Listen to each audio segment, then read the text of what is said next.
So to go with that, let's talk about our 10-minute table runner.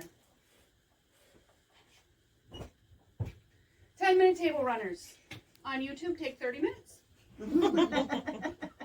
It's an ugly thing, but it's true.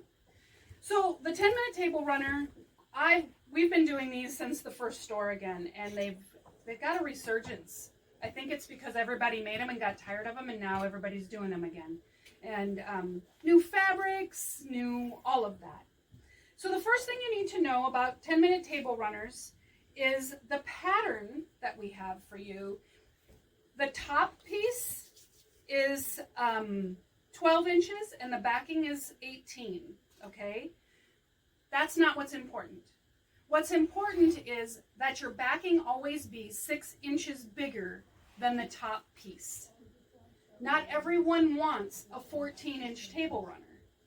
Not everyone wants a 45 wide long table runner. You can buy the length or sew 2 pieces together for the backing. You can buy 72 inches and make yourself a beautiful 72-inch 10-minute table runner. Or a couple that match for that matter, because you can cut them 20 inches and have 2 out of 1 piece, right? There's ways to do it. Do not think that you are confined to this finished size, which to me is only good for the back of a sofa. I would never put this on my dining table. It's just not big enough. It would be lost. So that's the important part to take away from this. Remember, I went to YouTube to find out how big to cut my batting. Turns out you cut it the size of your top. The smaller piece, you cut it the size of your smaller piece. Once you've cut it the size of your smaller piece, you apply it to the back of your top, like this. Again, I don't spray baste and I don't pin. Okay? These are crafty things. These have a little more wiggle room. All right. Then you put the right sides together with your backing and your top and put it to one side and stitch it. Then when you're done stitching, you'll pick it up and you'll bring it all to the other side, just like this. And then you stitch it. That creates a tube that you then turn and turns into this. Okay? And then, because we have 3 inches on either side until we make a seam allowance, it becomes 2.5. Then we wiggle this until we get the 1 1/4 even on each side. Okay? So that your backing has wrapped around to create a 1 1/4 border all the way around. Then I highly recommend at a minimum you stitch in the ditch right here so that this doesn't shift. That's the minimum quilting. But you could do more if you wanted to, or you could do none. It's up to you. Okay? Then it's how do we finish it? Personally, I'm not a fan of this little pointy thing. Doesn't fit into my feng shui life. And so, and I'm going to talk about this one in a second.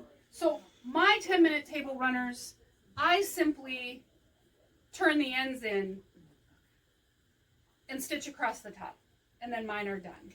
If you're going to turn your ends in and stitch across the top, don't do any quilting until after you've done that so that you can still turn the ends in. Okay?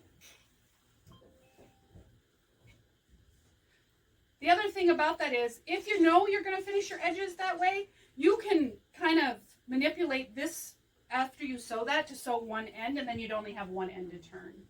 So you can do it part way through. Okay? Then there's this one. This is the classic. If you were done and you had this, you would trim off your ends and you would put backs together and stitch across here after you trim this. And it looks like this. Okay? Once that's done, when you flip your 10-minute table runner to hide that seam, then it looks like this. Now you need to secure this down. As you're sewing this together, you could actually put a little tassel in here, sew it in, and then you'd have tassels that hang out the ends if you like a little bling in your day. You can go to the thrift store or Goodwill and get some cute brooches, maybe even a truck, and you can clip those here, whatever you want. you can leave these open and you can put little things in the ends, like for the holidays, you can make them decorative and candles and whatever. But that is a quick 10-minute table runner. And notice I stitched in the ditch and that was my quilting. All right, quick and easy, but it could match your placemat. Does it matter the size of the thickness of the back of the Batting? batting? You can use any kind. Nope, I just had used whatever I had at home, and which I got everything. I got scraps of everything. So if this was on your table and then you had 4 matching placemats, how cute would that be? Then you could also do napkins. Just do a rolled hem or a decorative edge on a bunch of napkins, and you could do that too, and everything would match. All right? Okay, 10-minute table runners.